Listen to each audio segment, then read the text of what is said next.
নজর রাখবো পরবর্তী সংবাদে। কংগ্রেস থেকে মমতা বন্দ্যোপাধ্যায়কে বহিষ্কার করা, এক্ষেত্রে এটা কি ছিল ঐতিহাসিক ভুল?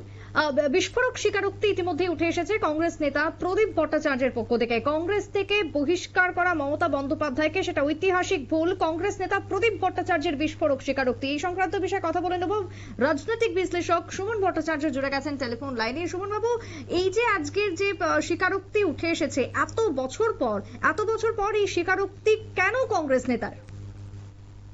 দেখুন, স্বীকারোক্তি একটা কারণ হচ্ছে যে এই মুহূর্তে দেশে বিজেপি বিরোধী যে জোট রয়েছে সেই জোটে অন্যতম নেত্রী এবং শরিক দল মমতা বন্দ্যোপাধ্যায় তৃণমূল কংগ্রেস।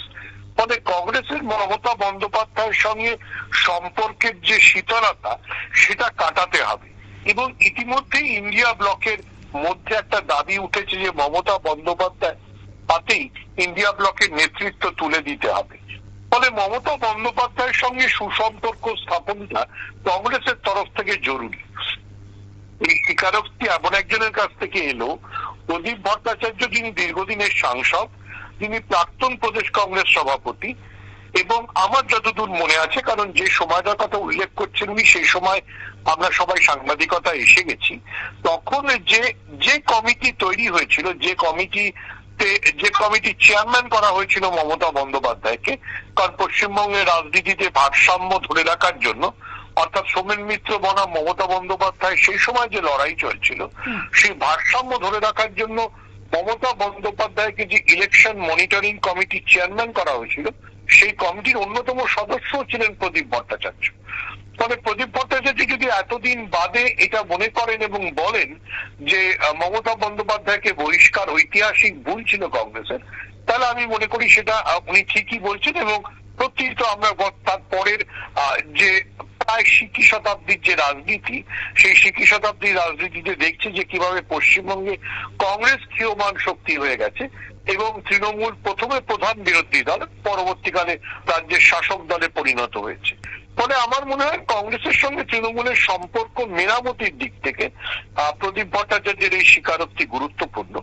এবং যখন আবার একটা চেষ্টা চলছে যে কংগ্রেসের তরফে মমতা বন্দ্যোপাধ্যায়ের সাথে সুসম্পর্ক স্থাপনের, যে কারণে প্রদেশ কংগ্রেস সভাপতির পদ থেকে কট্টর মমতা বিরোধী বলে পরিচিত অধীর চৌধুরীকে সরিয়ে শুভঙ্কর সরকারকে আনা হয়েছে, সেই সময় শুভঙ্কর সরকারের পাশে দাঁড়িয়ে প্রদীপ ভট্টাচার্যের এই স্বীকৃতি আমার মনে হয় যে তৃণমূল কংগ্রেস এবং মমতা বন্দ্যোপাধ্যায়কে একটা বার্তা পাঠানো।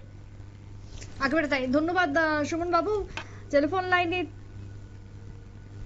লাইনে ছিলেন কংগ্রেসের টেলিফোন লাইনে ছিলেন রাজনৈতিক বিশ্লেষক সুমন ভট্টাচার্য। তবে প্রদীপ ভট্টাচার্যের যে বক্তব্য, সেই বক্তব্যকে এতদিন পর অনেকেই মান্যতা দিচ্ছেন, বিশেষ করে সাংবাদিক বা রাজনৈতিক বিশ্লেষকরাও। এখন এই ক্ষেত্রে মমতা বন্দ্যোপাধ্যায়কে কংগ্রেস থেকে সরানো তা ঐতিহাসিক ভুল ছিল যে বক্তব্য উঠে এসেছে প্রদীপ ভট্টাচার্যের, তাকে অনেকেই মান্যতা দিচ্ছেন। একের পর এক মনমোহন সিং এর মৃত্যুর পর কংগ্রেসের যে ভুল, যে ঐতিহাসিক ভুল, সেই ঐতিহাসিক ভুল ইতিমধ্যেই প্রকাশ্যে আসতে শুরু করেছে একের পর এক বক্তব্যের মধ্য দিয়ে। ছোট্ট বিরতির পর ফিরছি, সঙ্গে থাকুন।